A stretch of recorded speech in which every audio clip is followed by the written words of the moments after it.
So good morning dear students, welcome to my YouTube channel. आज हम करेंगे question number 11। Exercise है हमारी 9.1। हम कर रहे हैं बेटा चैप्टर आपका सम एप्लीकेशंस ऑफ ट्रिग्नोमेट्री। अब यहाँ पे देखिए इस क्वेश्चन में क्या दे रखा है। एक टीवी टॉवर है हमारे पास एक, ठीक है, stands vertically on A bank of A canal. Canal मैंने होता है नहर, तो बैंक हो गया किनारा, ठीक है। तो नहर के किनारे पे क्या है, एक टीवी टावर है। अब जैसे मान लीजिए हमारे पास यहाँ पे कोई एक टीवी टावर है, ठीक है, this is my TV tower. और ये है कहाँ पे, बीच में क्या है, कैनाल है, ठीक है। सो लेट इट बी, ये हमारे पास क्या है, एक कैनाल आ गई है। From A point on the another bank. अब देखो जो भी कैनाल होती है उसके दो सिरे होते हैं, ठीक है। तो ये हो गया फर्स्ट वाला और ये हो जाएगा सेकंड वाला। तो इसके अपोजिट साइड पे यहाँ पे the angle of elevation of the top of tower is 60 degree. तो यहाँ पे कोई पॉइंट है, लेट इसके दूसरे सिरे पे यहाँ से जो एंगल बन रहा है इसकी टॉप पे, ये मेरे पास क्या आ गया, टीवी टावर, ठीक है। तो इस टीवी टावर की टॉप पे जो एंगल बन रहा है यहाँ से, वो कितना बन रहा है, 60 डिग्री का। तो ये एंगल आ गया मेरा 60 डिग्री का, ठीक है। From another point 20 metre away from this point, ठीक है। अब कह रहा है एक और पॉइंट है, वो दूसरा पॉइंट कौन सा है, वो 20 मीटर इस पॉइंट से दूर है। यानी कि देखो 20 मीटर इस पॉइंट से 20 मीटर आपने और पीछे आना है। आगे तो आप जा नहीं सकते क्योंकि बीच में तो कैनाल है, ये दिस इज कैनाल, ठीक है।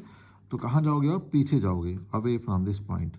तो मान लो यहाँ पे हम आ गए हैं, तो यहाँ से लेकर यहाँ तक का डिस्टेंस कितना आ गया, दैट इज 20 मीटर, ठीक है। अब इस पॉइंट पे आ जाओ आप। इस पॉइंट से angle of elevation of the top of tower is 30 degree. इस पॉइंट से एक और एंगल बन रहा है, लेकिन एंगल कितने डिग्री का बन रहा है, यहाँ से 30 डिग्री का। तो ये जो एंगल बन रहा है हमारे पास, ये बन रहा है हमारे पास 30 डिग्री का। दिस एंगल इज 30 डिग्री, ठीक है। Find the height of the tower. एक तो आपने इस टावर की हाइट निकालनी है, लेट इट बी एच कर लेते हैं। And the width of the canal, इस कैनाल की चौड़ाई। ये कैनाल कहाँ से लेकर, यहाँ से लेकर यहाँ तक आपकी कैनाल थी, ये दिस इज कैनाल, ठीक है। मैं इस रेड पोर्शन से इंडिकेट कर देता हूँ कि ये मेरे पास क्या है, ये कैनाल है, ठीक है जी। तो उसका कोई नामकरण कर लेते हैं, let it be A B C और टी। तो विड्थ ऑफ द कैनाल मान लो कि हमारे पास क्या है, एक्स है, और हाइट ऑफ द टावर क्या आ गया, एच आ गया हमारे पास, ठीक है। होप आपको डायग्राम बेटा समझ आ गई होगी।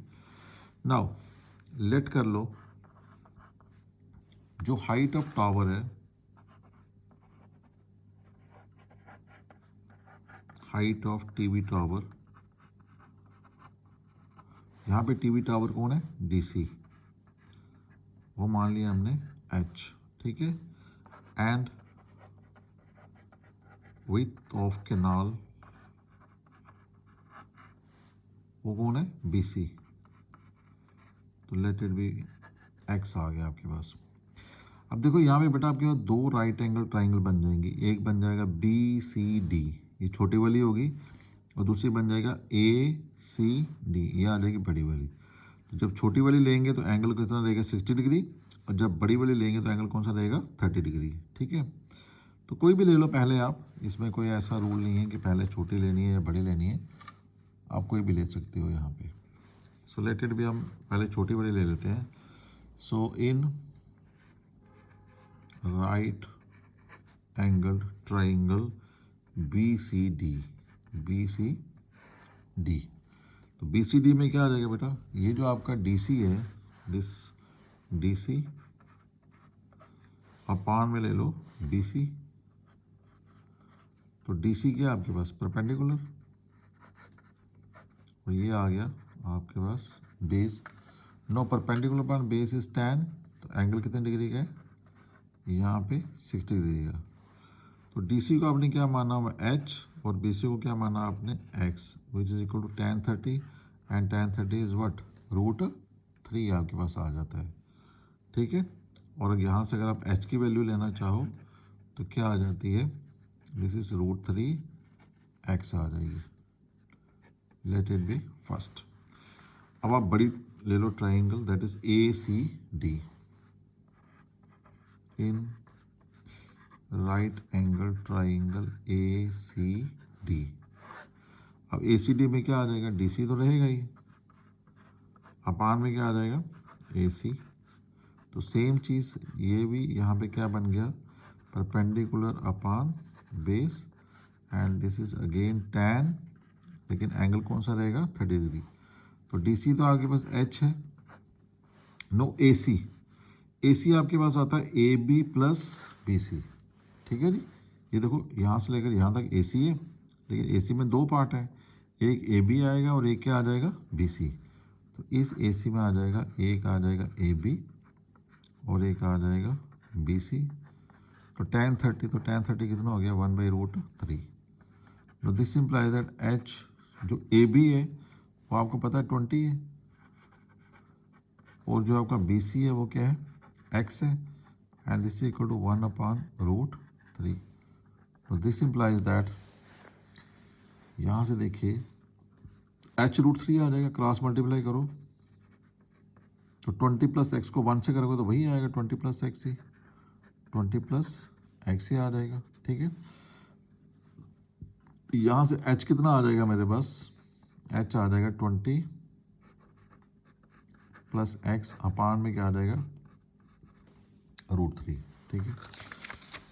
सो इसको मान लीजिए number 2, this is number 2। Know from first and second, देखो फर्स्ट में भी h की वैल्यू निकाली हमने, सेकंड पे भी h की वैल्यू ले ली हमने। Know from first and second, h और h तो खत्म हो जाएगा, तो यहाँ पे h की वैल्यू क्या है √3x, दिस इज √3x, और यहाँ पे h की वैल्यू क्या है 20 प्लस x अपान में क्या है √3, ठीक है जी। करो क्रॉस मल्टीप्लाई, √3 इंटू √3 कितना आ जाएगा 3 into x is equal to 1 से करोगे तो ये रहेगा 20 प्लस एक्स ही रहेगा यहाँ पे, ठीक है। नाउ यहाँ पे सॉल्व कर लेते हैं इसको। देखिए ये आ गया आपका 3x is equal to 20 plus x, तो एक्स को इधर शिफ्ट कर दो तो that is 3x minus x is equal to कितना आ जाएगा 20। तो 3x में से x गया तो क्या बचा 2x इज इक्वल टू 20। तो x कितना आ जाएगा 20 अपान में 2, तो x आ गया मेरा 10, ठीक है।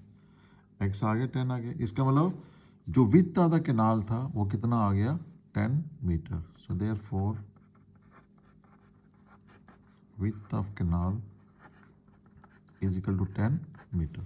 तो एक चीज़ हमारी निकल गई। अब हमें निकालना हाइट ऑफ द टावर, जो x की वैल्यू आई है वो यहाँ पुट कर दो फर्स्ट में, तो यहाँ से h निकल जाएगा।